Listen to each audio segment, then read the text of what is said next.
More on Gurdjieff. Okay, there are books, there are dance movements, and there is a ballet, because he was the guy interested in cultivating the mind, the body, and the emotions. Starting with the books, he left 3 books, and they're called the All and Everything series. It's 3 of them, and they're tough.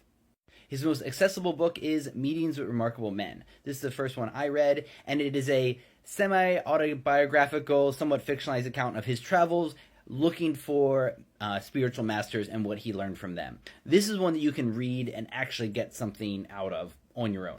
But then the next 2 are really tough, because even most of the world's holy books, you can read through them as a novice and get something out of them. But I've even read Life is Real. I have read, it doesn't reverse it. This is Beelzebub's Tales to His Grandson. This is often seen as his most famous, but this is so hard to read. This makes Blake look easy. I am halfway through it after a couple years, and I haven't really learned anything from it.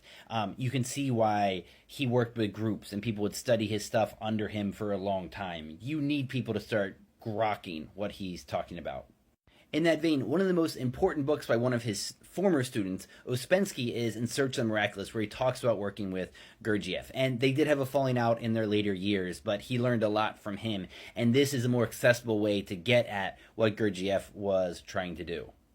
Lastly, for background, the best book I know is The Three Dangerous Magi, where he contrasts Osho, Gurdjieff, and Crowley. And I think he was a student of Gurdjieff, so he knows him the best, but he knows their teachings inside and out and does a great look at these 3 rather tricky spiritual masters. It is a wonderful piece of work.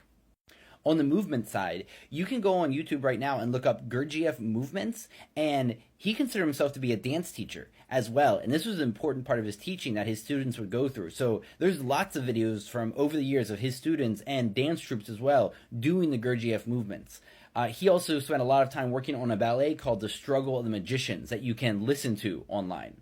His focus on dance and movement also hints at one of the great arguments that always swirls around his work, and probably always will. Where were his sources? Who was he talking to? Who did he learn from?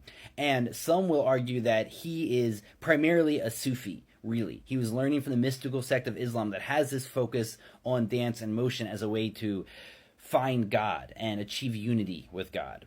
In any case, he crafted his own way, and that work on Gurdjieff I just gave you should be enough to keep you busy for, I don't know, a couple of lifetimes. So good luck, and let me know if you have any experiences or other resources about Gurdjieff.